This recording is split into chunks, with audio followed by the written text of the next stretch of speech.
In November 2019, we, Molly Huddle and Sara Slattery, were on just such a run in Scottsdale, Arizona, where Sara lives and Molly trains during the winter. We had a lot to talk about. All fall, a tension had been playing out in our circle, a ripple of conversation moving through the women's endurance sports community after a New York Times story revealed the messy underside of one female runner's up-and-down track career. Nothing in the story surprised us. A talented female runner dominates the field in high school, hits transitional moments, puberty, college, professional life, and suddenly she's knocked off course.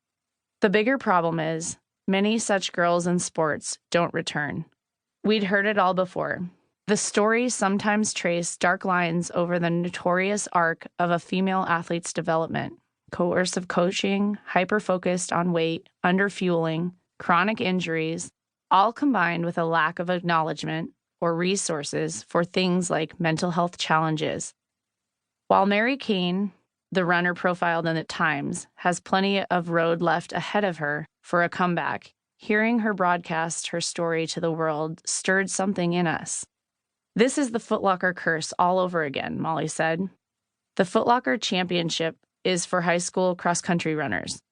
Over the years, the girls who win the Foot Locker Championship rarely remain at the top of the sport in college and beyond. It's so frustrating. Our most talented young women constantly getting derailed." Sara nodded in agreement, thinking of the young women she coaches at Grand Canyon University and the struggles they come to her with.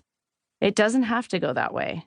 There are a lot of women who have made it and a lot of empowering stories to go with them. We wound past a huge saguaro cactus, quiet for a while. "You know," Sara eventually said, "the success stories are just as important as Mary Cain's cautionary tale. We've all learned a lot over the years. If the women who've made it shared what they know." The thought hung there as we shuffled single file through a pair of boulders, kicking up dust. Then the girls coming up would understand the unique issues we face in this sport and how to navigate them and stay in the game. Sara turned to Molly in excitement as an idea began to form. "Well, we know the women who've done it," Sara said. "We've raced alongside them. We could ask them to share their stories as a resource for the next generation."